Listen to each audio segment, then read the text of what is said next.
Landscaping 101. Before we get started, you have been given evaluation sheets.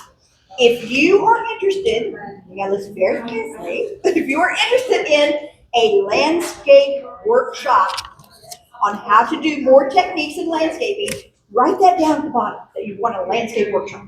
And we'll start working toward that goal, okay, for 2025. Now, if you have your phones, if you'll put them on silent or vibrate or just turn them off, enjoy the hour. Okay, in the restrooms, the doors are unlocked. If you need to go to the restroom, just sneak out the back and head up the hill. And they're right in there on the right, if you and down the corner of the doors. Okay? Well, enjoy. And Rachel and Kerin are going to get started. Thanks, Debbie. Welcome. All right. You got some handouts. That 2-page handout has 4 pages. Guys, there is so much included in landscape design. There's no way on this planet that we would cover it all in this one session. So we're going to quickly try to get you through the how to get organized, because the handout is written in order of what you need to do first. Do this first. Number 1, number 2, number 3, number 4. We're going to stop at different spots and ask questions. We will only be able to take 2 or 3 questions, but we don't want to wait till the end and have 20 questions and not have time. So we're just going to do the best we can and try to get you prepared to do this. Let me introduce myself just a little bit. I'm Rachel Glass. Kerin and I and 2 or 3 other master gardeners took classes at Texas A&M. Kerin, it's a 2-year course. It's a 4-course. It's 4 courses, but it takes 2 years. So it's like you go each semester for one of their 2-day classes. And each class, it's 8 hours each day. It's amazing. Packed. And you get a certificate. We get, what are we called? It's special training in landscape design. It's a certification. And we did it in 2019 through 2020. Personally, I have used everything I learned from it. I live on 4.5 acres in Ding Dong. I am a beekeeper. I plant for pollinators. So that's really a huge thing. What that means is you need flowers blooming year round, and that is a tough thing to do. But it's not impossible. And so I want to highly recommend for everybody, while you're here, take a look at this booklet. It's $2. It is the best deal on the planet when you start trying to figure out, well, what can I plant? I don't know what to plant. There are thousands of, inside this wonderful booklet, it presents plants for Central Texas. It's out of Austin, but it's for Central Texas. And you'll notice in it, they show pictures, and then they show all the stats about those particular plants. And the 1 or 2 things that you're going to really want out of this is, what is the mature size of this plant? I'm going to plant a little plant right here, only to find out it's going to wind up 8 feet by 8 feet by 8 feet. Well, you only planted them 6 inches apart. We have a problem, folks. So before you go to the nursery, you kind of have to know, well, how can I keep tabs on the important things? And how much water? And does it need shade or does it need full sun? You get all of that right here, right here. So this is, I cannot tell you. This is it. All right. Much more than the tags on the pots that you bought. Yes, much more informing than the tags on the pots. So anyway, I am a beekeeper. I have about 18 different gardens. I have over 200 different plant species in my gardens that I've lived and died with. You get to see who lives and who doesn't live. And that's all based on water and sun and your care of that plant. Did you let it establish a root system? Or did you just splash the water on it and go and walk away passively? So when I plant, it's 30 seconds or 60 seconds, depending on how long, if I'm hand watering.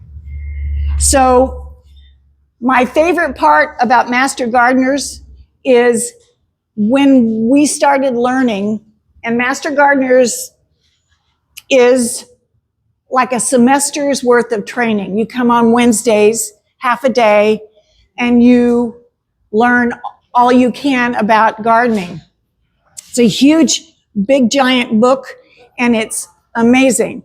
But the other fabulous thing about Master Gardeners is all the friends you make, and you get to go visit nurseries all over the Texas, Central Texas area, and go with your friends. And it's lots of fun.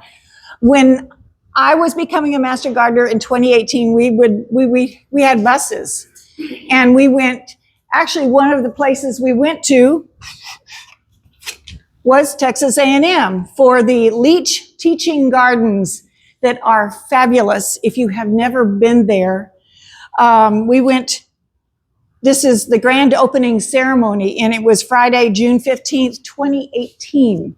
That was That was amazing trip. We've done lots of other trips to nurseries that you will want to know about. And on the last page of your handout, resources that you will love and become familiar with if you're interested in landscape design. All right. That's enough about me. Kerin, please introduce yourself. Okay. If you can't hear me, please tell me to get the microphone, because I have a low speaking voice, but I'm going to do my best, okay? My name is Kerin Grimes. I'm a certified Master Gardener. As Rachel said, we graduated in 2018. So then we went on to College Station and took the class for landscape design, and that was 4 courses over the period of 2 years. And then we graduated as landscape design stewards of the land. So we are stewards of the land, which means we can help you with just about anything, because if we don't know the answer, we know how to find it, right? Right. And the information we try to share with you is based on Master Gardener Facts. facts. And it's what we provide is what we call research-based information. So thoroughly researched, and I hope that it all comes out right. I try really hard. Keep going. Okay. How many of you live in an HOA? Raise your hand. HOA. Small yards, smaller yards, HOA. You have to do what they say. Okay, so how many of you live in a larger area that you have acres, like Rachel does? Okay, we have something for all of you. What we're going to be teaching you tonight is how to get to that point where you need to be, okay? So, all right. So before we start, I want to mention up here we have some books that we've collected. Of course, here's the landscape plant book. I have a book it's called Wildflower. It is produced by the Lady Bird Johnson Wildflower Center. And if you have never been, you should go, because they show examples of hundreds of species and how to plant them and where to plant them, and demonstrate how lovely all of these things can be. It is fabulous. Back in 2018, Kathy and I, actually that summer, Lady Bird Johnson Wildflower Center offered landscape design classes. They were like 2 or 3 week long classes, and they were amazing. So summer is past, but you should check in with them if you're interested in taking some more real classes that last extensively and want to see real examples of how these pollinator plants and all of these hill country and central Texas plants actually can live and thrive together. It's pretty darn amazing. And they have some cool stuff at night. And if you paint or do other things, they've got cool stuff going on at night. There's a dog night, there's a painting afternoon, there's all kinds of activities that you might be interested in. Anyway. They have a whole back room full of seeds too. Yes. That you can purchase. Okay.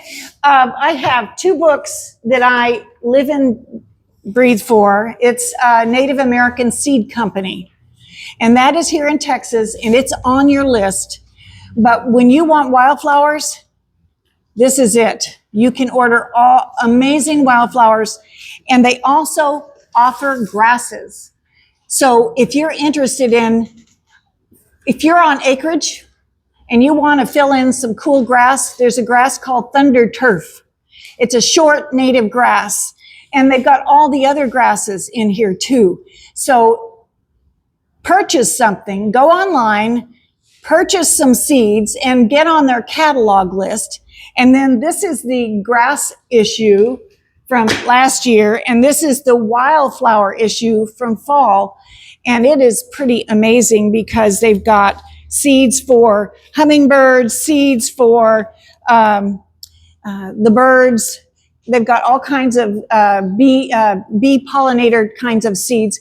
Did you know there are over 300 varieties of bees, wild bees, and we need to help them stay alive. We need them. How does that compare to the Wild Leaf Farm in Fredericksburg? I love that farm. I've been there for a whole demonstration and a whole day of learning about wildflowers. One thing about wildflower seeds is the best time to plant, October, November, and you need to get them out, and they have to have 7 days of continuous rain in order to germinate. So there's a caveat. If you're not going to get the rain, you need to give them the rain. But that is a wonderful place, and I have been there.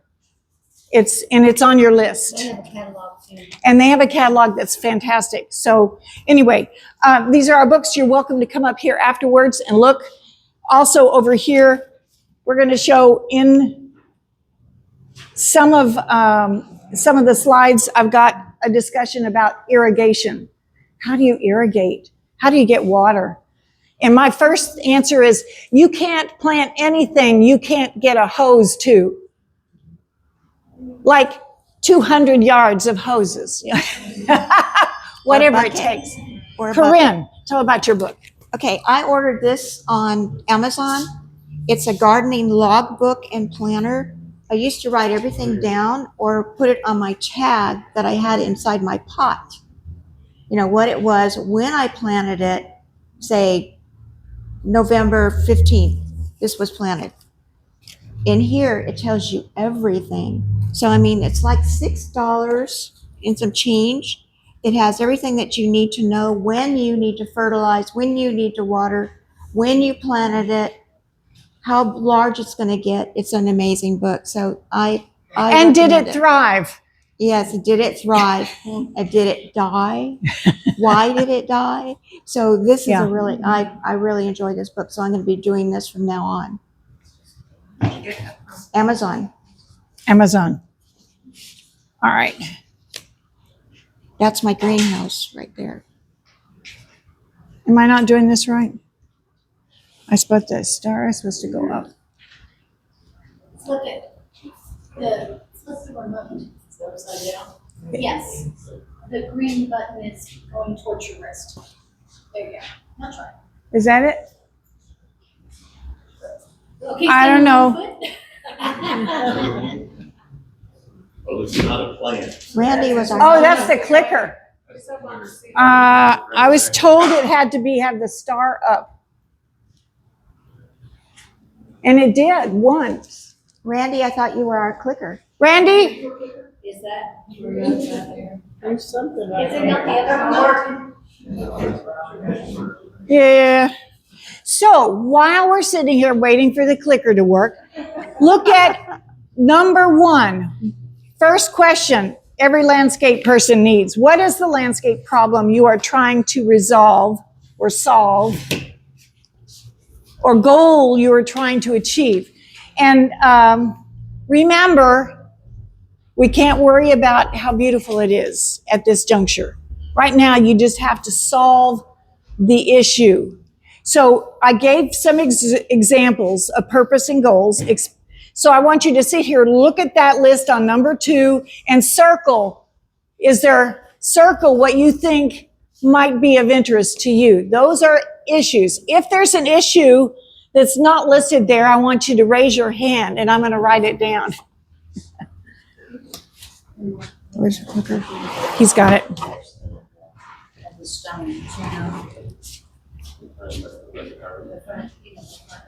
You ready? Yeah, I think so. Is it not? No, it's not. It's not working. It worked once.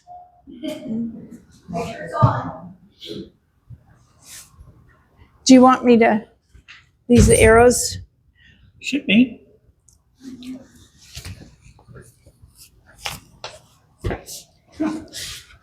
Okay. Planning is like planting, right? Try it now. Sometimes it doesn't work. There was a pop-up on the screen, and that was blocking things happening. So if you see that pop-up block, click deny and keep on. Where are we at? We're at the beginning. This is click one more. I think maybe I can do it. If it's, is it going to work? Which one's the same? This one? Try that one. Yes. Try it and one more.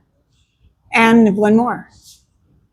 There we go. Okay, just say next. We're All up. right, I'll just say next.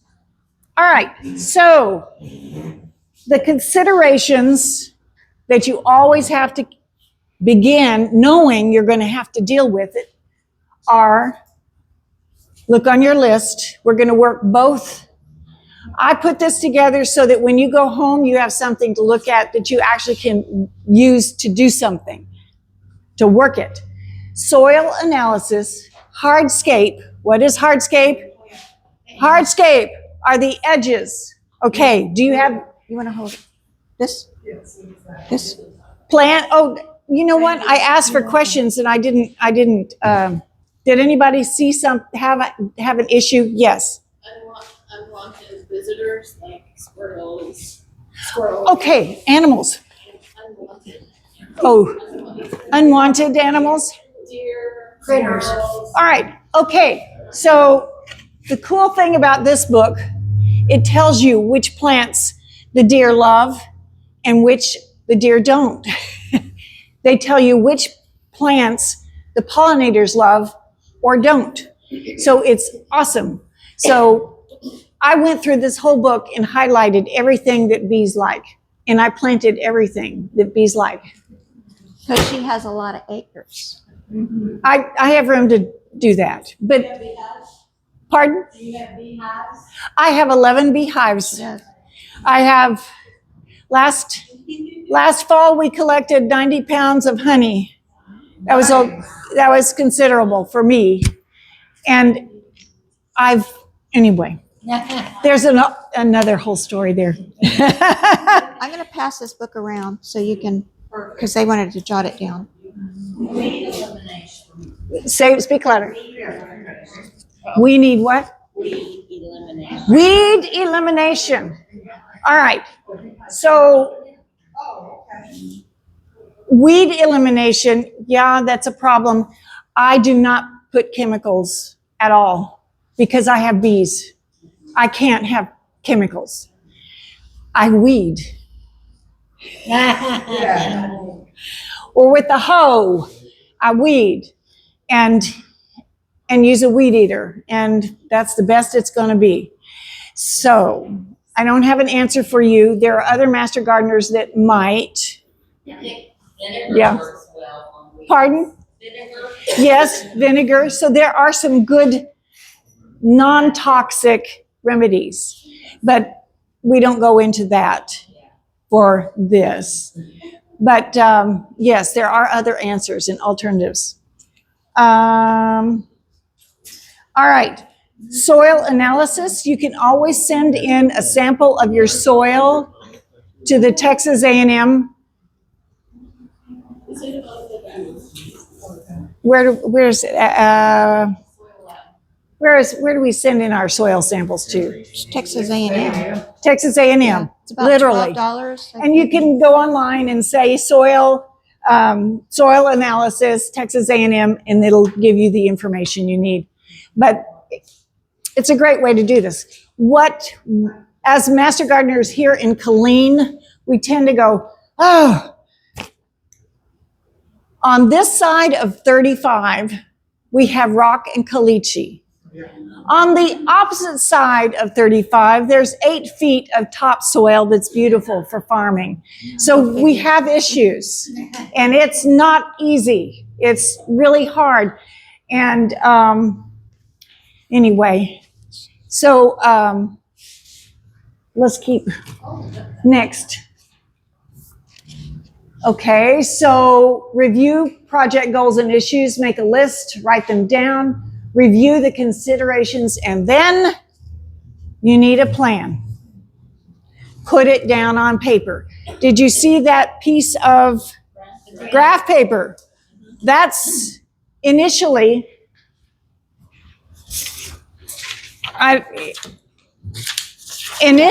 For that planning book. you can just do it, just sketch it out.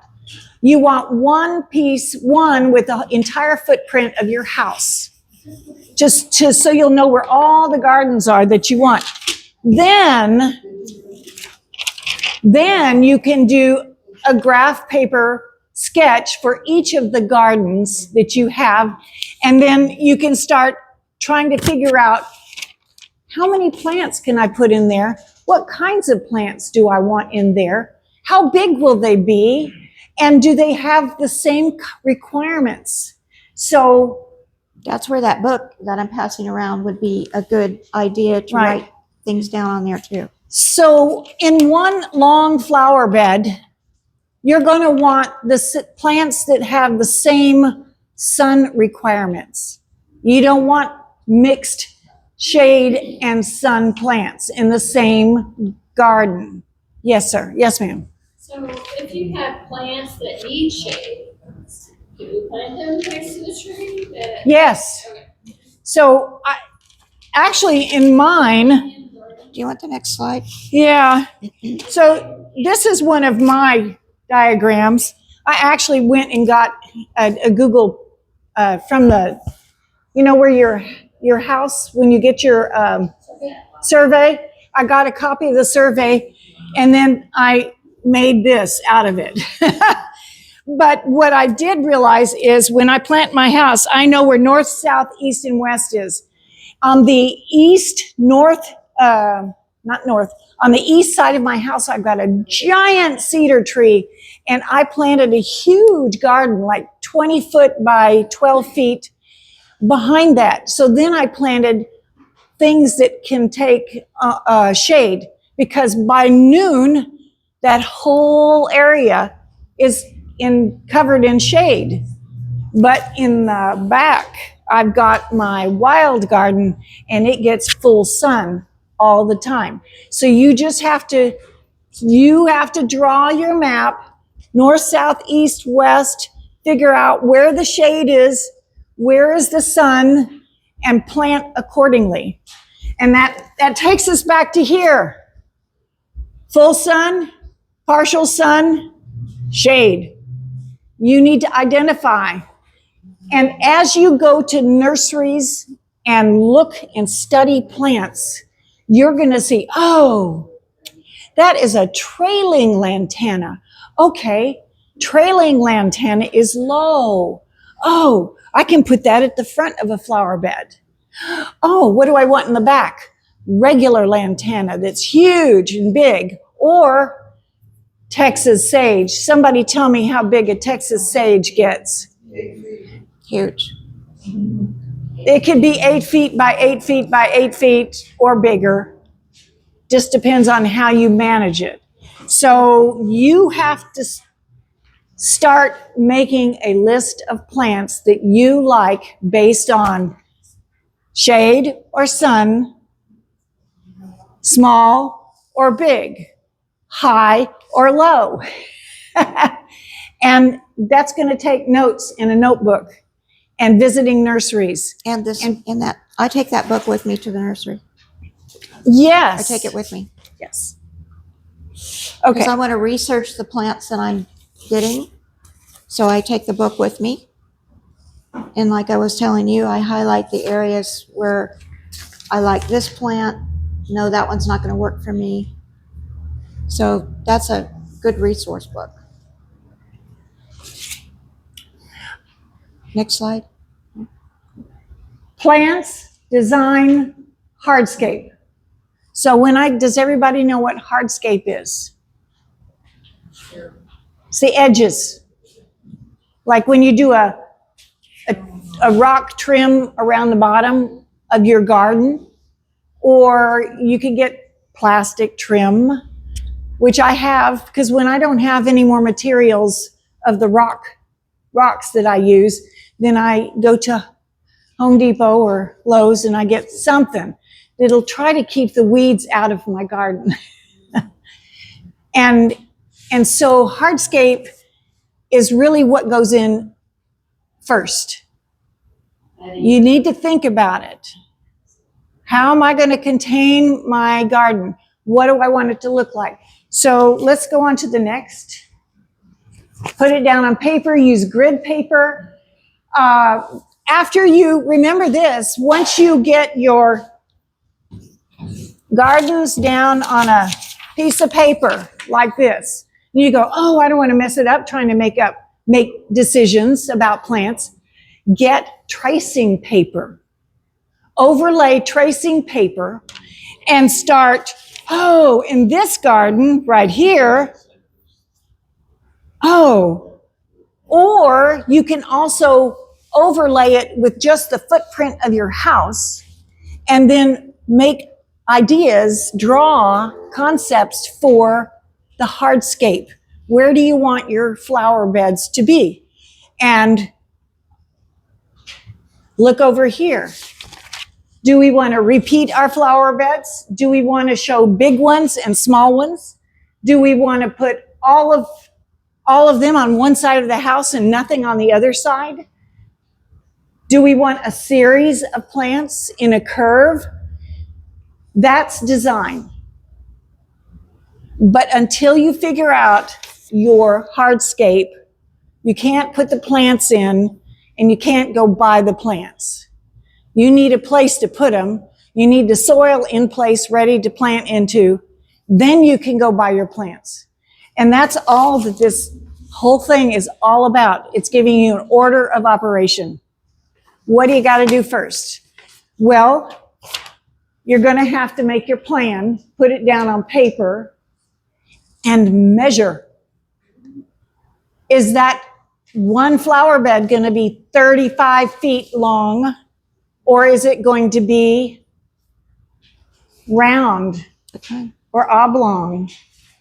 Corinne's going to tell you about her garden. Once it gets up there. It's going to get here right next. There's an example of a formal plan that's beautiful, but that's not what we're asking you to do. That's what a landscape architect would do. That's a lot of detail. It's a lot of detail, but it gives the right idea. You're going to do your version of that. Put your tracing paper over and say, oh, I don't want that garden there. And no, so on the tracing paper, put it there. And then you go, I don't think so. Throw that away. Another piece of tracing paper. Okay, we want it over here. Oh, that's better. I like it there. Next slide. You want to show the next slide? Your next slide. There you go. And this is what I expect us to do. This is what I do. Just boxes. And when you do that, one of the things, I mean, something as simple as this shows trees, right? And these are full-grown trees, right? But you're going to put in a flower bed and you haven't decided what to put there, but that's where the flower bed's going to go. You know that. This is a footprint for my house, right? And so I have a neighbor built right over here. I don't want to look at my neighbor's house. So I'm putting this flower bed all the way across here, and I'm going to put tall things in the back and short things in the front. So I don't have to look at my neighbor's house. Oh, it's okay. Yeah. But you need it on paper to save you lots of trouble. Next. Plant research. We talked the book. Next.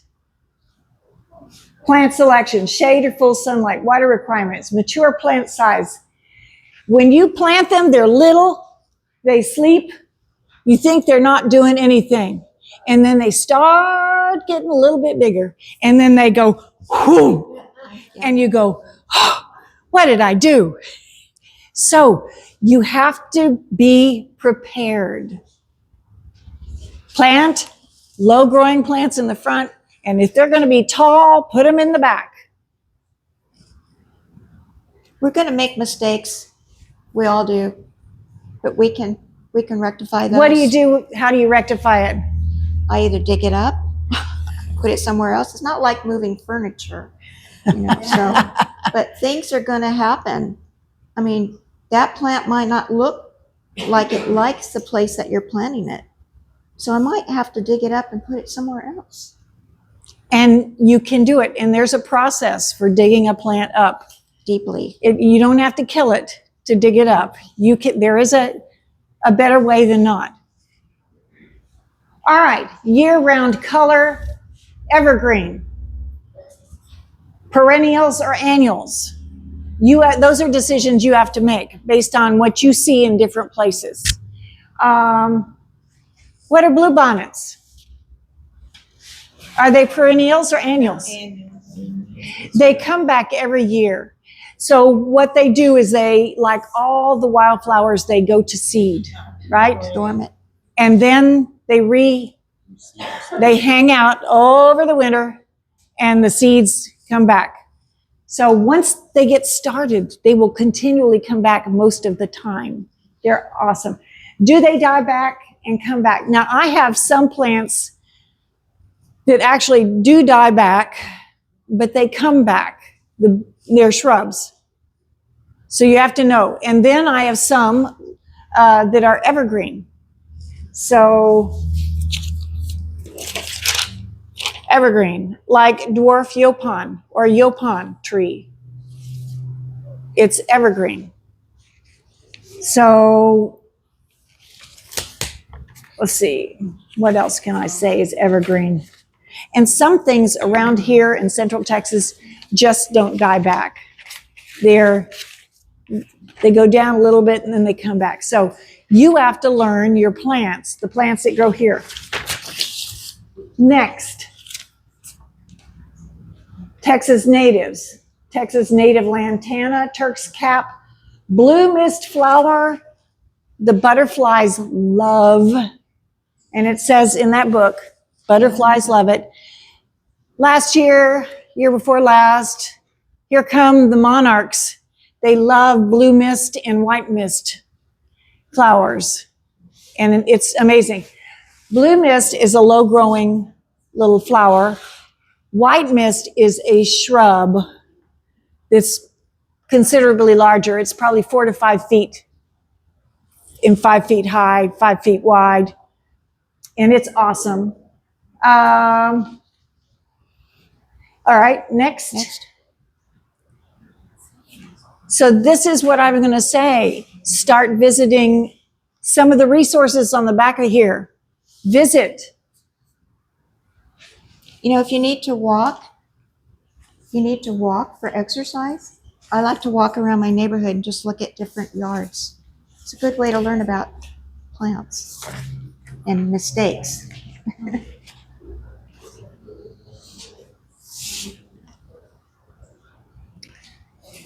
So you have to make a decision after you've researched the designs of other gardens. Oh, do I just want a wild garden? Do I just want to throw out wildflower seed? Well, that's okay. And my son-in-law said, should we put that in our yard? And he said, well, what do I do when the mowers come?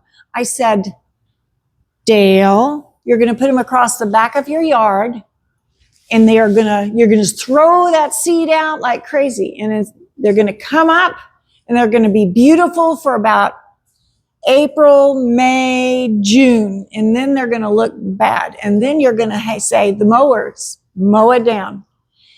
But you don't mow it down till it goes to seed so that they'll come back next year.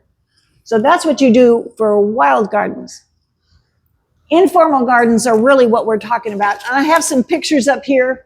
I went to the Monrovia website and I looked up repetition in gardening. And it's pretty amazing. Repetition. That's where the beauty comes in. That's where the design concepts come in.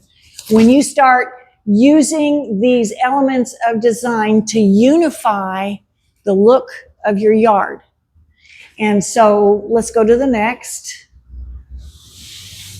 Edges. I've said that before. It's a beginning design strategy. Get back into your design by working the edges. People walk on edges. Plants create edges, trees create edges, walkways create edges.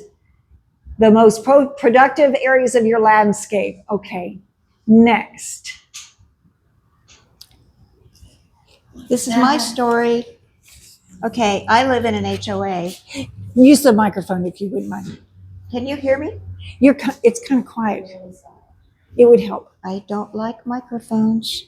Okay, so can you hear me? It's not working. It's on. Well, Yeah. speak a little louder. Okay. Into the microphone. Into the microphone. I can speak a little bit louder. Can you hear me? Yes? Can you hear me? Okay. Okay, I live in an HOA. So when I moved into my house, next slide, All right. there was nothing there. Nothing. The house wasn't built, so I picked out the lot. I live on a corner lot, so there's no grass. That's the backyard. Nothing's there. That's sod that's going to be green eventually, okay? Next slide, Randy.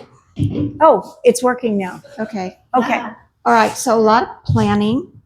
I don't think this is working. It is? Can you hear it? Okay. Speak a little louder into the mic. This is planning. So you saw my front yard. Kerin, There's nothing Kerin, there. It is working. You saw the front yard. There was nothing there. This is my planning right here. So I live on a corner, like I said. So the busy street is next to me. The kids walk down the street. So that magnolia tree had to go through the HOA. I had to ask them for permission to plant that tree. The reason I planted the tree there is because, see my front door? I wanted to block the front door to give me a little bit of privacy. The other reason is magnolias have beautiful white flowers that smell. When I walk outside, I can smell the magnolia flowers. So those are the two reasons that I planted that tree there. And that's called a little gem, so it doesn't get as large as some of the other magnolia trees do. Then you talk about repetition with color. I like white. I do a lot of things in white. So my magnolia flowers are white. The vincas are white. And then I have splashes of color with the yellow. Pardon? Flashes of color. I have splashes of color with the yellow, and those are Coreopus daisies. So I planted the vincas in here too. You'll see over in this bottom corner, that is a purple flower. I planted 1 or 2 of them. Right now, it has taken over the whole thing where the white flowers are. It's spread like crazy. Is that the Galveston petunia that blooms for a day and then dies off and blooms again, but it's low? It's a low growing one, yes, but it's a petunia, and it spreads. I've had it come up in the cracks of the sidewalk. It's crazy. I think it's a Mexican petunia. It is a Mexican petunia. Thank you.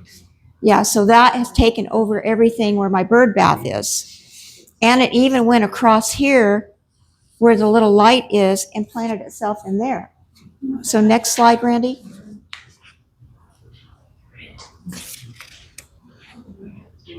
Okay, hold it up like this. Okay. Okay, closer, closer. Can you hear? Can you hear?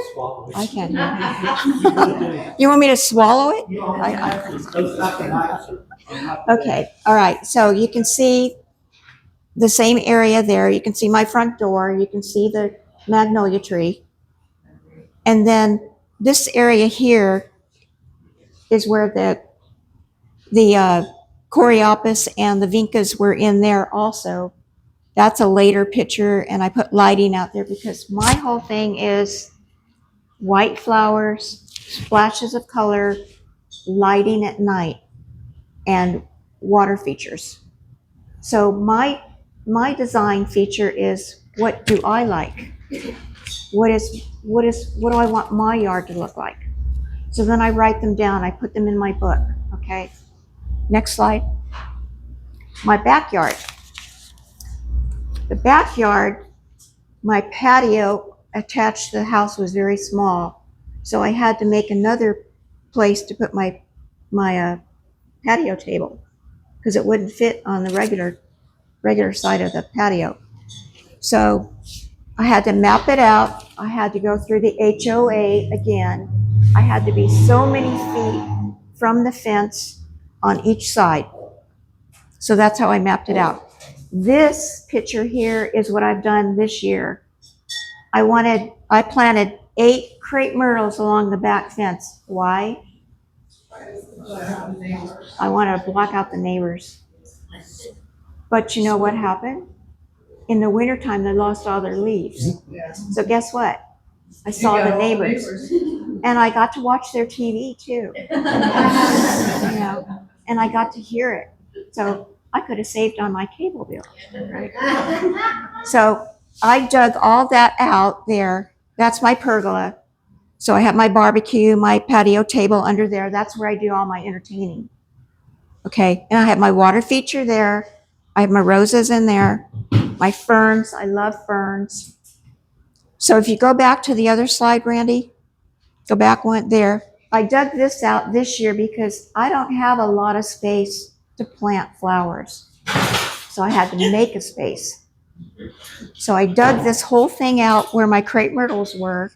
And by the way, my crepe myrtles are all white. They're notches. They're beautiful.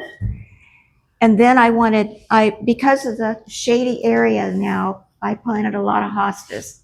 I love my hostas. So then I made my rock garden in there, and I'm still working on this. So it's a lot of work, but it's a work I'm planning. Okay, and I learned that when the leaves all fell off the crepe myrtles, I had a big mess. So you've got your pros and you got your cons, because crepe myrtles are beautiful, but they come with some problems too. So you got to take that into consideration. How long ago did you plant those crepes? Let's see, I've been there 7 years now. The crepe myrtles were not up to the fence. They were in the first year that I was there. They are huge now, huge. You can see over in the back, the white crepe myrtles, they're huge. They do block out the neighbor. Is that my warning sign? Somebody's car is going off. So anyway, I have 8 crepe myrtles along the fence back there. to block out the neighbors. Do you have any If you questions? were to one that stayed constantly green, block that, what would you plant? Probably an evergreen, like a Chinese look cypress, the tall Italian cypress trees was my other choice. But And there's always the proverbial oak tree, or which we know in 20 years it'll be huge, but I did plant an oak tree I have a greenhouse on the other side of my yard. So I have my garden area. In that garden area, I have my entertaining area, and I have my turf area. So those are the things that I wanted in my yard. You question? Yes, how are your hostas doing? I've struggled with them here. I thought it was just too hot. I can't hear her. Hostas. It's too hot, she struggled With Hostas. the hostas? I had soil delivered to my house, and it didn't seem like they liked the soil, or they didn't like the crepe myrtle's leaves dropping on top of them, because they didn't do very well. But I have them in the front, and they were in full sun in the afternoon, and they did great. And they multiply, and they come back every year. wow. Okay. All right, I'm going to speed up my story here. We have less than 15 minutes left. Can you believe it? Which is why we asked if you would be interested in a workshop, because we are just scratching the surface here. Watering, efficient irrigation, that's part of what I'm going to show you. I'm going to move this over.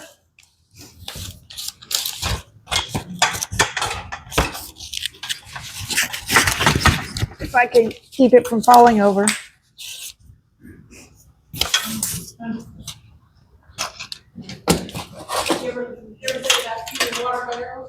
All right, next. I worked on a landscape for my daughter this summer, and she had a pool, and she wanted flower beds. So she had the guys put flower beds all around it. And then she said, "Mom, I need some plants." Well, okay. And I knew she was going to make up her own mind anyway, right? Of course. She tells you that it's all on you, but then she's going to want to make the decision. But I want you to see the size of the plants in the beds and how we did it. So she had somebody fill out the dirt, right? So we have dirt all the way around. And this is what it looks like after the dirt was put in the soil. That's wrong. I should not say dirt, soil. The soil was put in. It was a sandy soil with compost added to it. I put the plants in, and we picked out in this side here, we wanted slow growing, what do I have? Dwarf Yopons to across the back. Very slow. Eventually they'll be very low, because these steps go right down from the house. So you're looking out on that. You don't want tall things. You want short things. And we put in the middle of it trailing lantana, some Zixmania, which is a little short plant that has your little yellow flowers. It's really pretty. And then bottle brush is a really kind of a fun plant on the end. We'll see. She likes that, and I have a question whether it's going to make it or not. I have substitutes in mind ready. But she was bound and determined at the nursery to pick out bottle brush. Oh, she loved it. And in the middle of that, I also put paradise, bird of paradise, which will be beautiful there at some point. But I wanted you to see how they have irrigated it, because she's the person that's never going to go water, ever. And all this money we put into all these plants, they will just go belly up, because she won't water. But we put it on an irrigation system. And it's got, this one has a drip irrigation, and it's like this. And every foot is a hole. And you have to, it's not as easy as it seems, but if you use the right end pieces, you can make it work out, because it doesn't bend well. But if you have enough space, you can bend it and then put little, what do they call those? Pardon? Spacers. No, there are at the end where they're a tube with a deal, elbows and things to make it work so you can bend it. And then in places where you need, like she put a pot in one at the end of one, and it's like, well, how the irrigation's not going to make the pot. Put in an emitter. So then you put one of these guys, attach it to it, and the emitter is in the pot. So then it sprays in the pot. So you can have there are solutions. You just have to figure it out. You can actually go online and buy kits for all of this. And I wanted to, let's finish that one up. That's what it looks like in the smaller beds. And that's what it looked like finished. And so you put the soil in, put the plants in, put the irrigation around it, and then you put mulch on top. 2 to 3 inches of mulch is going to save your plants, because it prevents evaporation, and it also prevents weeds. And if you do have a weed in the mulch, it's easy to pluck out. Yes? Do you use rocks instead of mulch? Rock? You can, if you're doing xeriscaping, which is more yuccas and things that don't require a lot of water. Cacti. Heat resistant. Yes, tolerant. And one more time, it tells you in here what their level of heat tolerance is. And so that was the finished of that.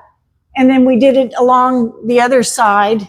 Her problem is dogs. Are they going to wipe it out or not?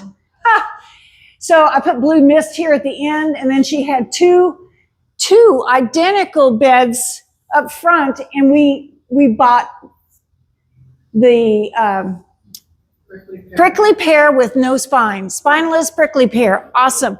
And we bought a yucca that actually becomes a tree eventually. I know you've seen them. They've got a Century plant. it's like a century plant. But anyway, we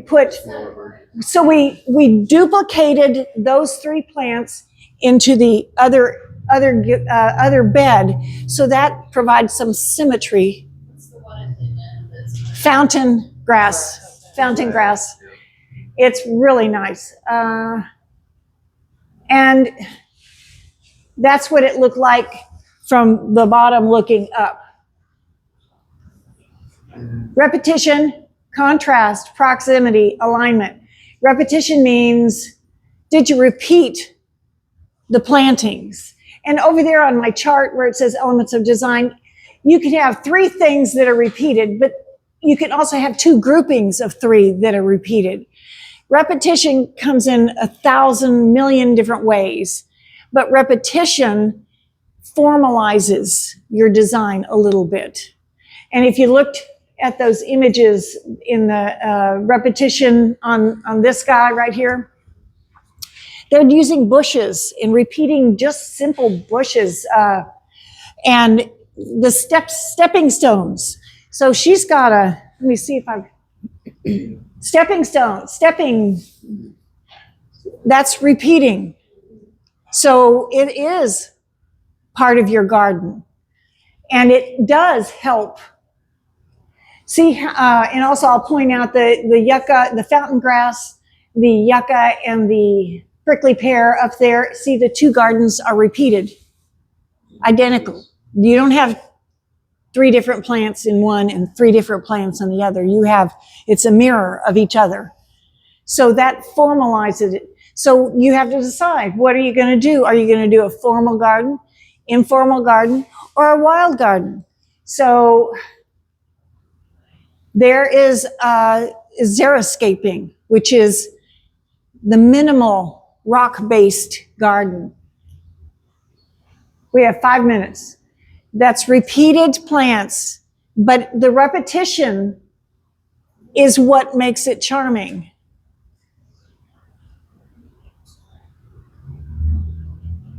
So I was going to say, repetition can be thought of as consistency. So find ways to repeat. Contrast. If you're going to have contrast, look over here. If you're going to have something in your garden that's contrasting, it needs to be really big. Like one of those giant yuccas right in the middle of the bed. We'll see some examples. If you're going to use contrast as an element of design, make it big. Proximity, the relationship of things. So here we go. If you're talking proximity as in life or closeness implies a relationship. Items relating to each other should be grouped close together. When several items are in close proximity, they become one visual unit. So a bunch of flowers that all are the same thing, it becomes a unit. You don't put one here and one there and one way over there Like my and yellow one way over there. It's too eclectic. There's no... And alignment also can be part of that discussion.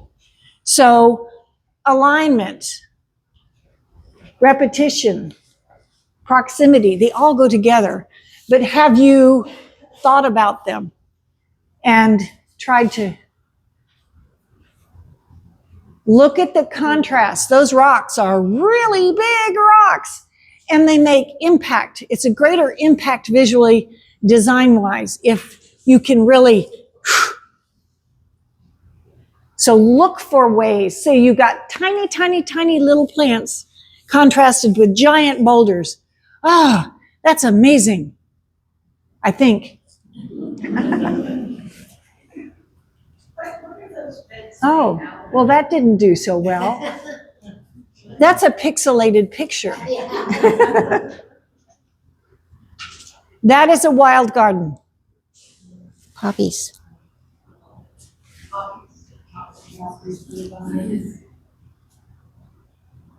That's like you buy the seeds and throw them out. And you're grateful for whatever comes up. The edges make it. Is this still her yard? No. These are other people's yards. No.